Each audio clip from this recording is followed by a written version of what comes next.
I think a lot about what the Dalai Lama is trying to do, trying to communicate in the world.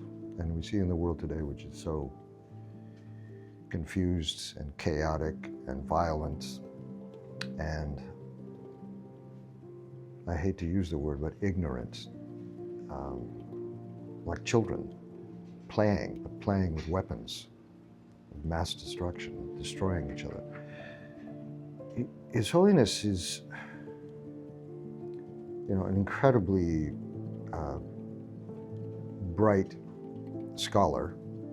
I mean, he's lectured at Harvard. He's lectured all over the world. He can do that, but he tries to distill what he's talking about in very simple terms. He's often said, "Look, my religion is kindness." If you can start from that basis of just a warm heart, you can build on that. But that warm heart really needs to be inclusive of everyone and all beings that live and feel. And sentient, people ask me often, what is a sentient being? What makes sentience? Sentience is the ability to feel pain and also feel pleasure. So whatever feels pain and pleasure is a sentient being. And from His Holiness's point of view and from Buddha's point of view, we're all in this together. Every one of us has the ability to become a fully enlightened Buddha. And if we can look below the surface, that's where it is. Unfortunately, we have manifested these kind of negative qualities that create all the problems in the world. If we can get back to our original mind essence, which is wise and it's compassionate and it's all-inclusive, all the problems will go away. Unfortunately, we feel that we are all separate beings with no connection. And because of that, we protect ourselves. It creates jealousy, it creates all kinds of pain and stupidity in the world. And clearly we have enough food to feed everyone. We have enough money for health care for everyone. And why don't we do it? Out of foolishness, pride, stupidity, all these afflictive emotions. So if we can forget all that and just let it go and go back to this original feeling of basic, warm-hearted kindness when we view each other, even animals, even ghosts and spirits and whatever it may be, but we embrace it all.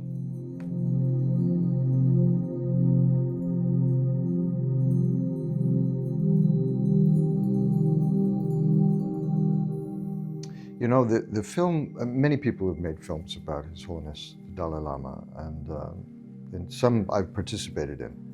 And I'm always a little bit reluctant with these things because sometimes I feel it's not representing His Holiness in vast enough ways.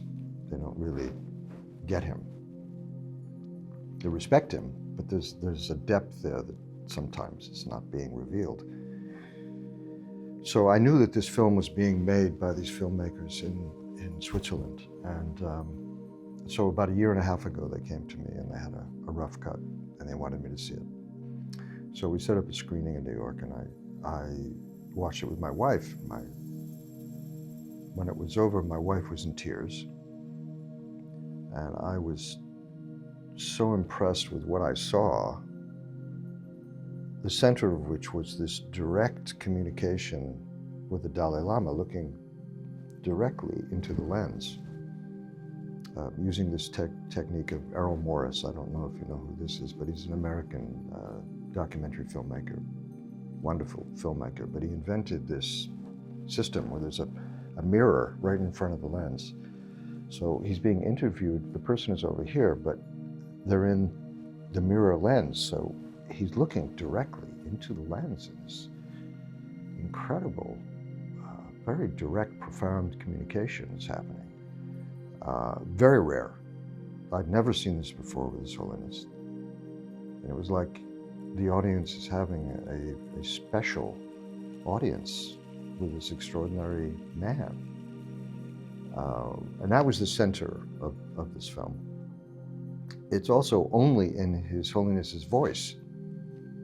There's no one talking about him. It's him revealing himself, his worldview, what he has achieved in terms of his own practice, which is, His Holiness is extraordinary, but he's still up at 3:30 every morning doing his own practice, sharpening his mind, opening his heart.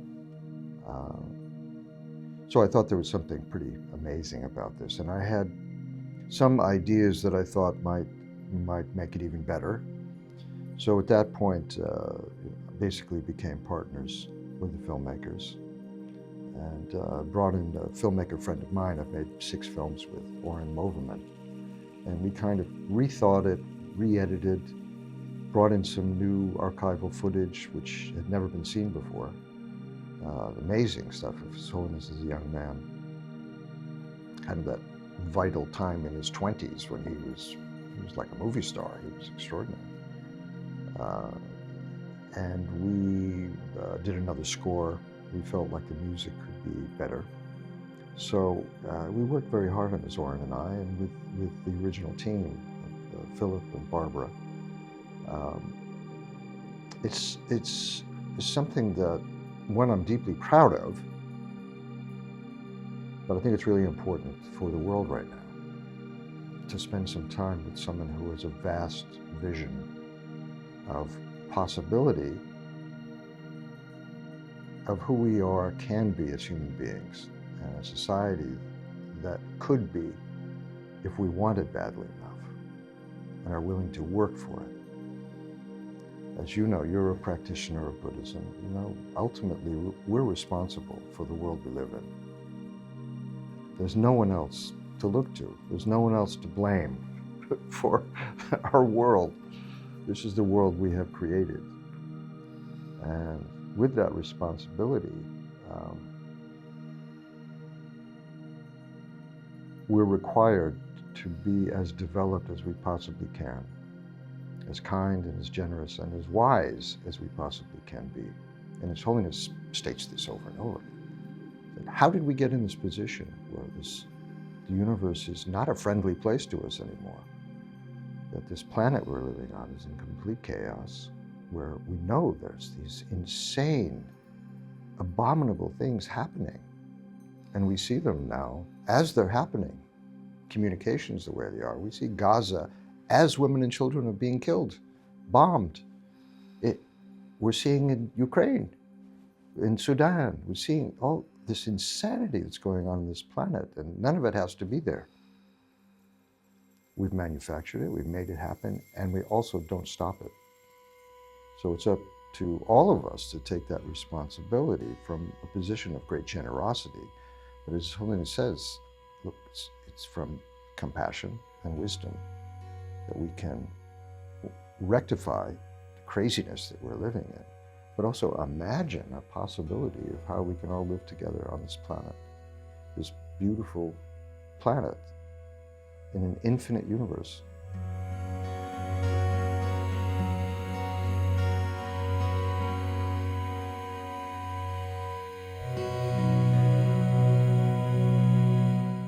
Look, Italians, I've always thought of Tibetans as the Italians of Asia. The Italians are very emotional, they're very tactile, very huggy, very touchy, very loving, very, very emotional people. And Tibetans are too. My father was like, he wasn't Italian, but he grew up on a farm milking cows. And like most farm people, they're very tactile, big hands. And His Holiness is like that. His Holiness grew up on a farm in a very distant place in Tibet, in Amdo. And you could feel this kind of being in touch with the natural spirits, being in touch with the weather, like a farmer is in touch with the weather. Will it rain? Will it snow when it's supposed to? Will the things grow that we need to have them grow for our food? Will the animals be okay? You know, this kind of connectedness to, I think Italians have that, still have that connectedness to the natural world and to each other. Of course, Italians are crazy, you know, and one of the things I love about Italians is they're so crazy. But Tibetans have that quality also, and I think there's a natural affinity between Italians and Tibetans, a kind of joy of life. The Italians clearly have that. And a warm heart. You know, Italians are very warm.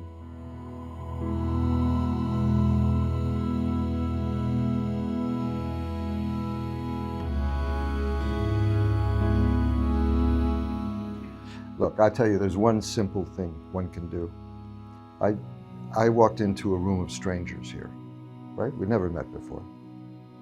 But I came in here with a thought in my heart of, I wish you happiness. I wish you happiness. You know, all of you, everyone who's here.